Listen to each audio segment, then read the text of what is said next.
In my previous streaming video, I showed Cindy working with her horse TUX in marker training with a target stick. If you missed that video, you can go to my streaming video webpage on my website. In this video, I will show how we expanded the target stick work into teaching TUX to retrieve a parking cone. This is the third day of using markers to teach TUX to retrieve the cone. Here you're watching Cindy drive two of our other horses away out of the training area.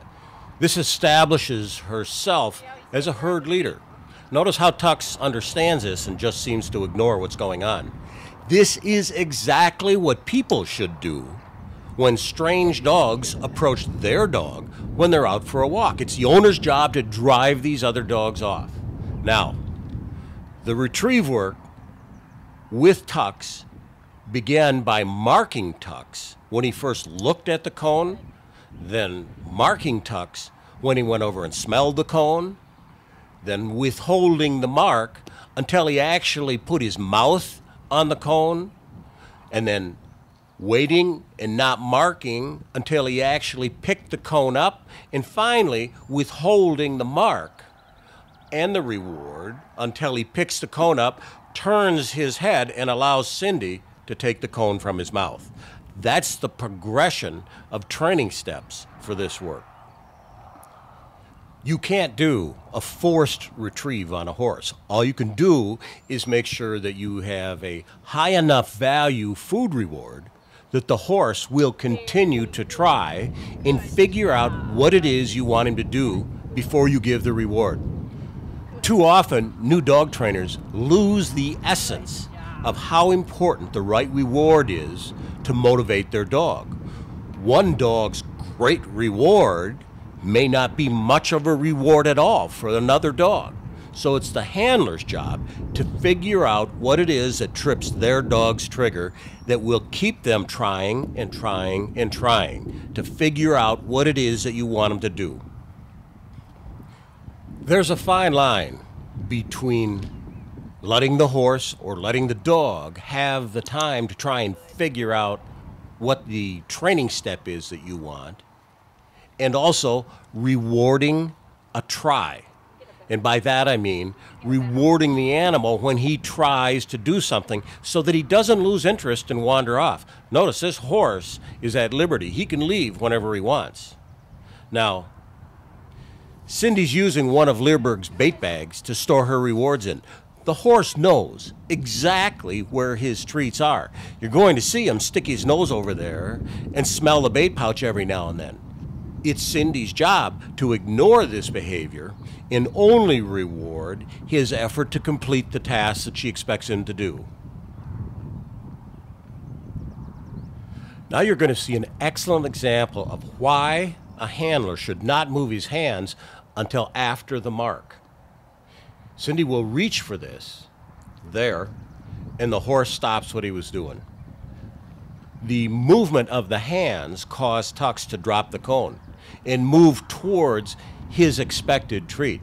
This is extremely common in new dog trainers. They need to learn the mechanics of marker training, which is wait until you see the behavior that you want, mark the behavior either with yes or with the click of a clicker, and then move your hand to get the treat and deliver the reward.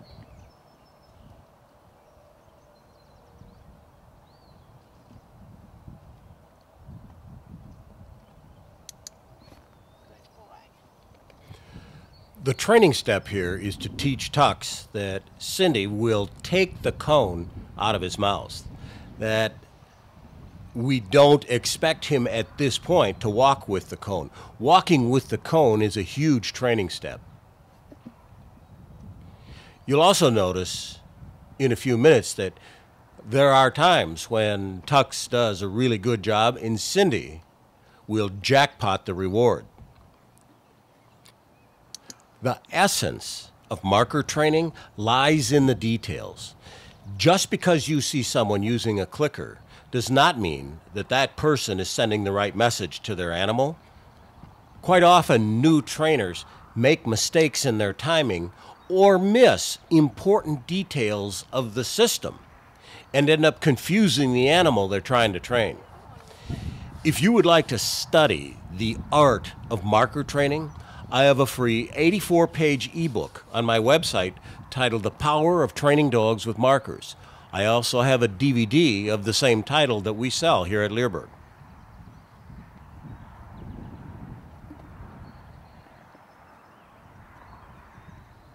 And once again, don't forget that one of the most powerful training tools that you have is your voice, and you need to learn to verbally praise your dog the same way you see Cindy praising Tux here for a very good job. He sure understands, doesn't he? Mm-hmm. Like, he'll look at me and go, oh, I didn't do it yet.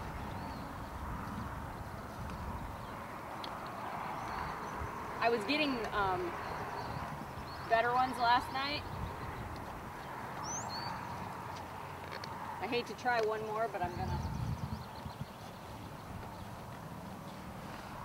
After Cindy and I watched this video, we noticed some mistakes that she had made in moving too much, and then also with the timing of the mark, which brings up an excellent point.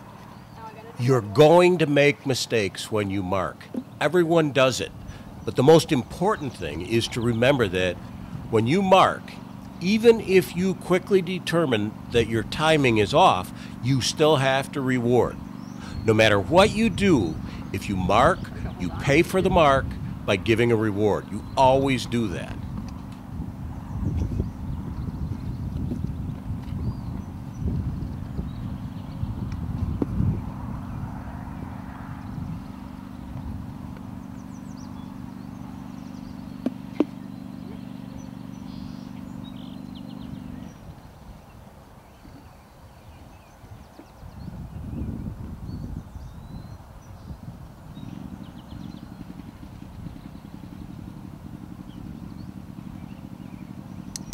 Very good. Very good. Yeah, we'll put that one. Not too bad for only the third day.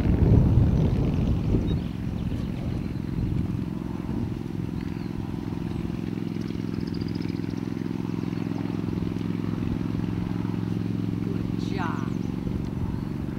Yeah, that was really a good job.